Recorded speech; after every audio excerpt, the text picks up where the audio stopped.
Our topic this morning is In Surrender Lies Victory. And it's sort of a dichotomy. It's a paradox of the spiritual path that we need to reconcile our need for willpower, but also our need to surrender to a higher power. And these two things we are constantly balancing in our lives. You know, we sort of come into this world as victims of our circumstance, where our karma has brought us.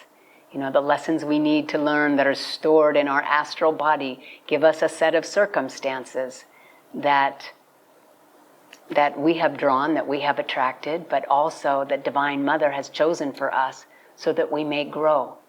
So on one hand, you know, the nation that we were born in, the race, the religion, the economic status, the gender, all of this we seem to be victims of our circumstance. And yet, that is not who we are.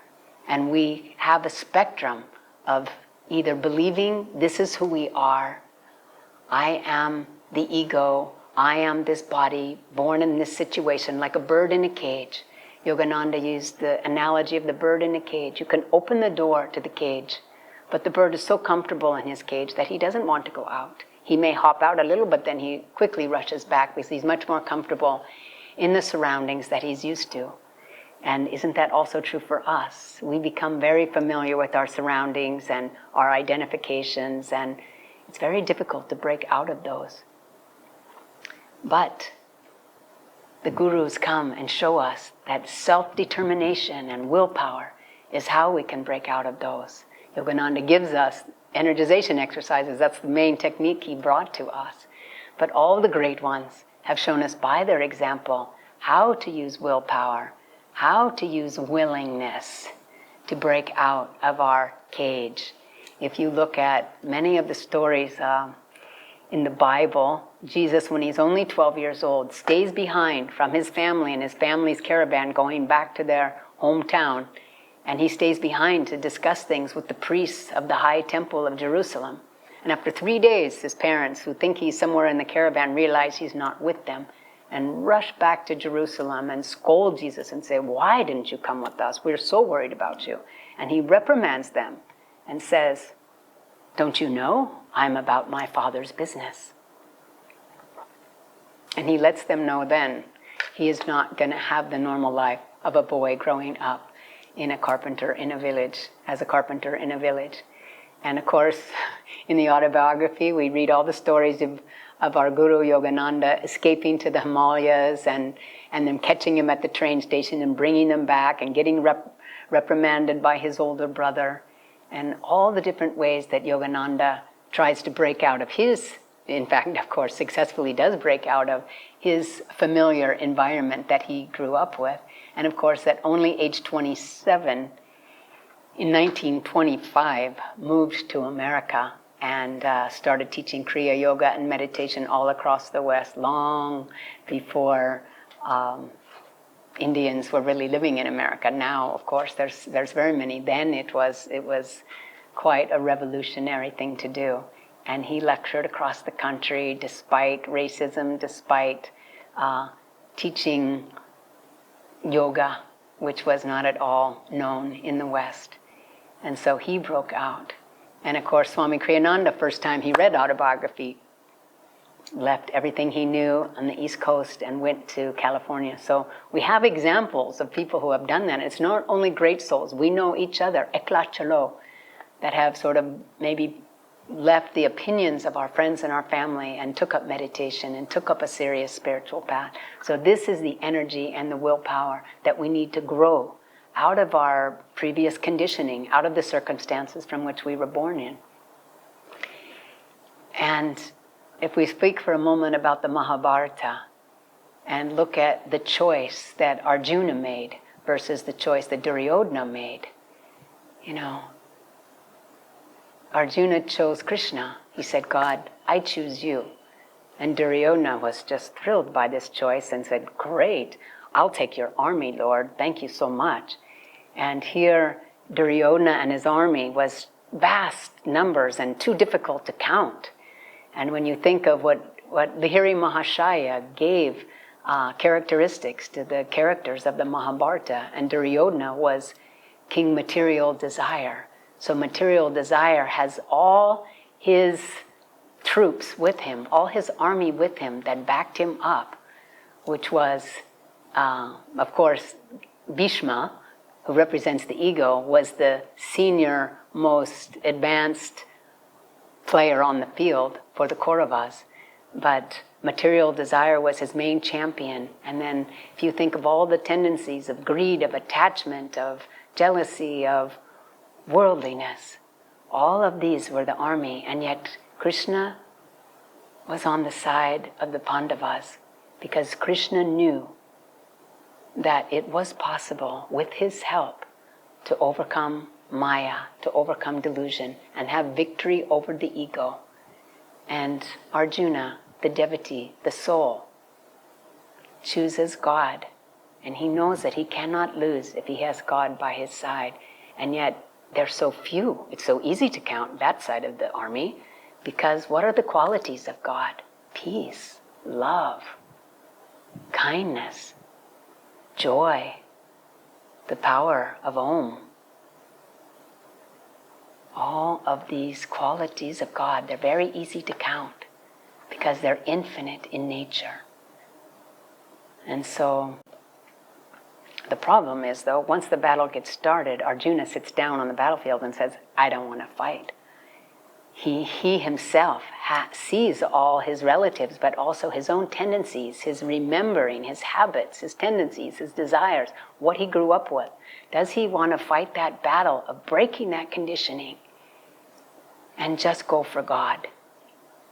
And of course, Krishna encourages him, but that's our battle. Will I break out of the conditioning of the circumstances from which I was born? Who I think I am, even my personality, even I may be a success in the world, I may be very kind, or I may be very generous, but I myself, me, the ego, are kind. I'm compassionate to others. I am generous with others. Are we ready to leave behind those self-definitions that are very precious to us? That was the battle that Arjuna had to fight. It takes a lot of energy to fight that battle, and we have to fight it every day. And it's sort of like Arjuna, he just put down his bow, his spine went limp. And do I want to put out the energy to meditate, to raise my consciousness? Do I want to choose God every day? It's a daily choice, it's a daily battle. But with God I will win over the forces of Maya. But if I stick with material desire and ego, I cannot win, because that's where they get all the power. Is from the world, from Maya itself. But God has a bigger plan for each of us. And even when it was difficult at Mount Washington, Yogananda had the disciples pouring cement one day, and Swami Kriyananda said, one of the disciples said, I didn't come to pour cement. Here he was a disciple of Yogananda, and Yogananda was building his character, giving him different tasks to do, to try to break him out of his tendencies of not wanting to put out energy. And Norman left. I didn't come to pour cement. And even he told Swami he was going to have to lecture. Swami said, Sir, I don't want to lecture. And Master said, you better learn to like it, because that's what you're going to have to do. And of course, Swami followed that advice and that guidance throughout his life. But then the time comes where God's bigger plan is going to give us tests to help us break out of the cage. We need that inner strength to break out of the cage, to win that battle. So tests come to us. And if we take those tests saying yes to life, and with willingness, and with the attitude of humility and of a disciple, I know you have given this to me so that I may grow and break out of my limited vision of myself.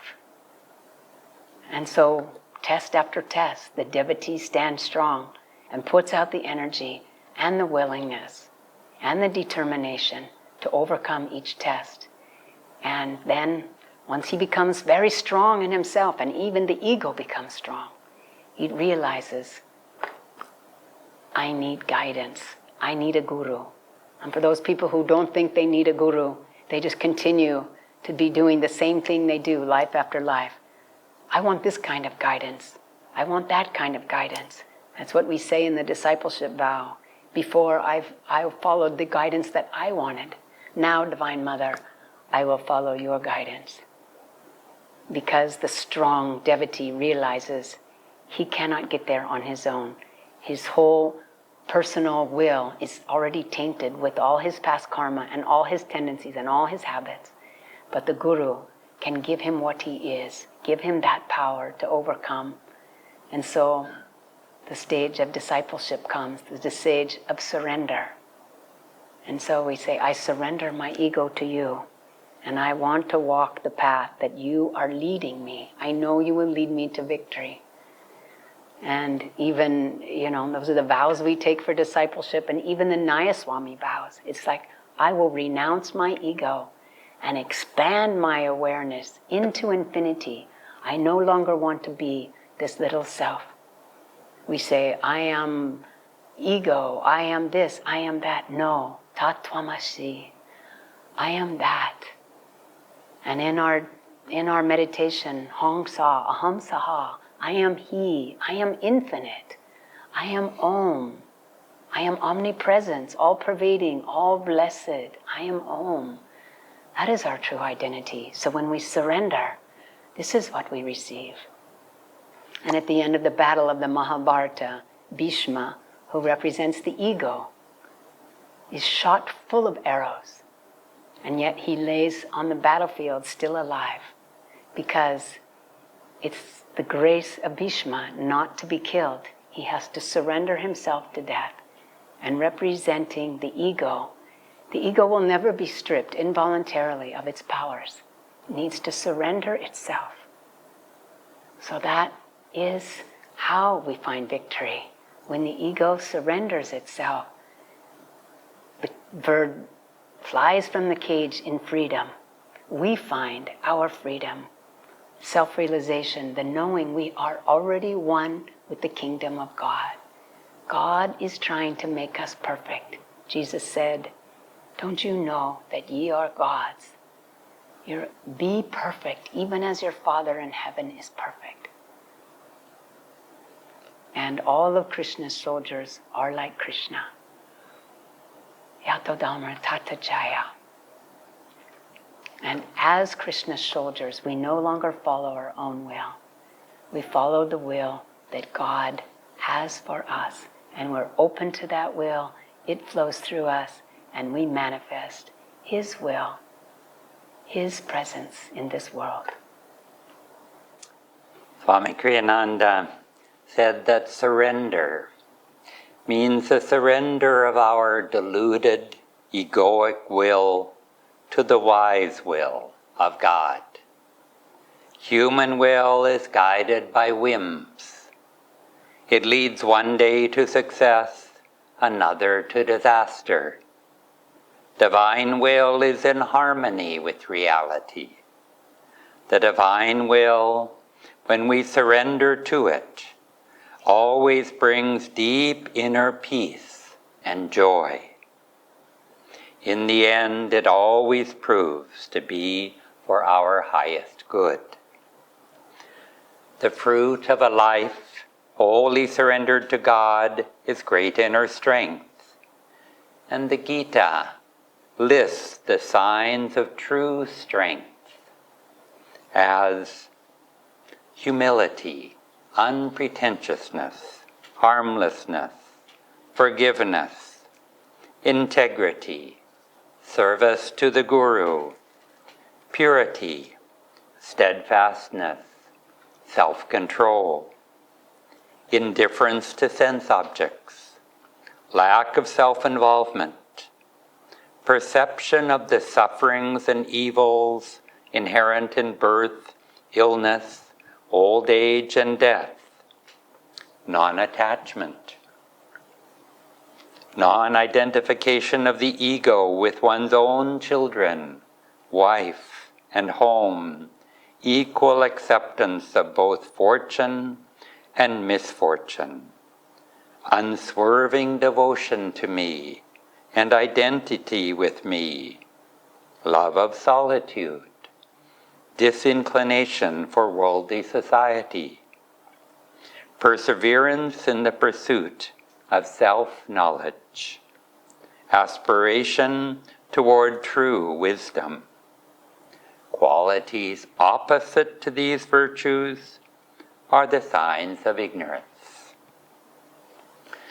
Now, hearing this very impressive list, it may seem like this is just an impossible effort. Because, as Swamiji says, most people on the spiritual path make the mistake of thinking that right attitudes can be achieved by mental effort alone. They think that surrender means self-denial and sacrifice, and that God is judgmental and intolerant. Instead, surrender means to develop the natural love of the heart. And Navratri is a perfect time for feeling that love of the heart, for feeling the presence of the mother aspect, that ever-sweet mother aspect of God. The mother loves us no matter what. And as Yoganandaji has advised us, be like the naughty baby. Keep crying and crying until the mother comes to you and gives you her love and her grace. And the nature of Divine Mother is that love. And to know her, we must love her. We must give ourselves to her. And to merge our little self with her infinite self. In the Havan, we repeat Swaha. I offer myself. I surrender. I offer my little spark of the soul, the individual soul, into the infinite flame of Divine Mother's love. They're all the same substance. There is no difference. And as Daya said, we just have to make the act of surrendering, of offering the ego into that infinite love. And it also helps if we can give ourselves a different perspective, a higher perspective of ourselves. And we've heard many stories of people who've had near-death experiences. And there's one of these accounts of a man who was pronounced dead, and then 90 minutes later he came back to life. And he recounted the story of how when he entered the astral world, he felt so much love surrounding him and filling him. It's like he didn't think again of the things that he had left behind. He had a happy life. He had a loving family. He forgot it all because he was so absorbed in the love that filled him when he entered the astral world. And when a loved one passes, we often worry. We think, now is that person, is he suffering? Has he worked out the problems he had in life? And has he forgiven these people? And instead, look at this man's experience, that entering heaven, he was in so much joy and so much love that none of those things he left behind were important anymore. Yoganandaji said, when we're in a higher state, that is our reality. don't think anymore of the lower states that we came from. And this particular man was meant to come back to life, and for him it was a great suffering to, after 90 minutes, leave that loving paradise, to come back and to adjust to being in this world once more. Yoganandaji talked about himself and saying that for him to take on a new body, it felt like putting on a heavy overcoat in the summertime. And then he said after a while he would get used to being in this body and in this world. When we take groups on pilgrimage to Calcutta, we visit the home of the so-called levitating saint. And this man had, early in his life, had left a family, he had left great worldly wealth to become a renunciate. And he responded to that statement, and he said, "No, you've got it backwards. I left a few paltry rupees for a cosmic empire of endless bliss. Worldly folk are the real renunciates. They relinquish an unparalleled divine possession for a poor handful of earthly toys." So many of the things of this world that we worry about, that we strive for, that we put so much time and attention to, none of these things have any lasting value. Rather, we can surrender the pettiness of the ego, we can dwell more in the love and the grace of the Divine Mother. And it's only that love that we can take with us. Bless you.